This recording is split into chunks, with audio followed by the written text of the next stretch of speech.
What's happening is Darian Great him out to the South, and I don't even know if I really want to call this a point blank period right now. Y'all see I got my Saints shirt on. I don't really like doing that. I don't like wearing my videos and being in fan mode, but this right here, this ain't, I don't even know if I want to call it a point blank period because I'm just here to vent. Like, honestly, I don't know what I'm going to say. This is right after the game. We just beat the Chargers. Sorry if y'all hear me say beat. I'm not really in journalist mode right now. I don't know what I'm going to say. I got a little bit in my head because I just, set up the camera and I was thinking about it a little bit. So I know kind of the direction I'm going to go, but I ain't script this out, nothing. This about as unraw, unfiltered. You got to be hanging out with me to catch me like this because it's just how I'm just going to be trying to talk. Yeah, so first off, Taysom Hill. I'm over the Taysom Hill experiment. I'm so fed up with Taysom Hill that he scored the game-winning touchdown. And I'm still upset with the man. You know how, not the game win, the game time. You know how upset you gotta be with somebody for them to tie the game and even get it to overtime and still be frustrated? He has not been good. He had that fumble against Green Bay. He was a part of, some people say it's not his fault, it's unclear. It may have hit the leg of Josh Hill, I think. But he was a part of that fumbled snap the next week. Where he goes, disaster follows now. And I don't know what I need to do. If I had Sean's number, if I had somebody I was connected with in the organization, I would text them. And I know they probably wouldn't, but I would hope they would. Just get to Sean and tell him, hey, Sean Payton, this play with Taysom Hill being in the backfield and just knowing it's a design run, it's not as effective as it used to be. I remember the days, I say it like it was a long time ago, but I remember the days when Taysom Hill could run the ball, they knew it was coming, and somehow he still got it. I remember when the first defender could not bring him down. I used to call this man Taysom Titanium Steel Hill. I remember calling him that because you could not bring him down. But you have to know, Sean Payton is an elite play caller. You have to know that that's not as effective as it used to be. And I told myself after after whatever you want to call this last Minnesota game, the loss in the playoffs, I said, I'm taking all that passion now. I'm just going to be straight journalist mode. But when games like this happen, it's frustrating. That contract's not looking good. Taysom Hill, I don't want him to be the quarterback. And what frustrates me is if we would have lost this game or we would have tied this game or anything like that, mind you, we should have lost this game in regulation. Let's get that out the way. That man wasn't supposed to kick. But I'm going to get to that in a second.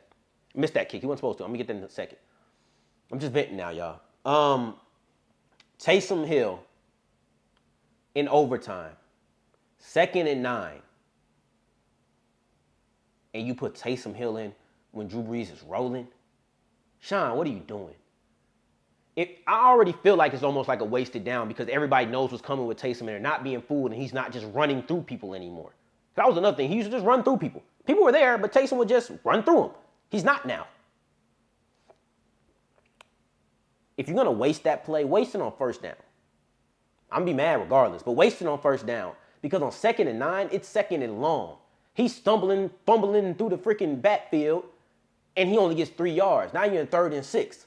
And Traquan Smith falls on a route. I'm not blaming him for it. I'm just telling y'all what happened in case y'all didn't watch the game. He falls on a route, ends up being incomplete. It happens. You don't want him to fall on a route in that situation, but it happens. I'm not even putting Taysom Hill in that game. Drew Brees is on fire. He's rolling. He's catching a rhythm, especially in a season where catching a rhythm has been difficult for him. And you do that? Taysom Hill should be happy he got paid right now. Because if he didn't, I'm not bringing him back next year. And I'm gonna tell you who else I wouldn't bring back. And if y'all know, I done talked about this guy, not on here, so you gotta be following the podcast. Even in a bit, I'm still gonna tell y'all to go follow that podcast. Go check it out, Point Blank Period on Anchor, Spotify, Apple Podcasts. But I almost called him Marcus. I'm gonna talk about Marcus Williams in a second. Marshawn Lattimore.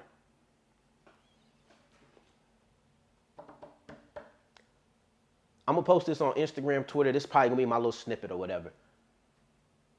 So everybody gonna see this. I want you to drop your team below in a situation where the opponent needs a big play, is going to try a big play in a critical situation on your number 1 corner when the number 2 corner is hurt. If you got a team that does that, drop your team below. Because that is pitiful. This guy's supposed to be great. I came on here bloviating. I got that word from Stephen A. I came on here bloviating about how Marshon Lattimore is a top 5 player, and that's no doubt definitive. Oh my God. What was I talking about?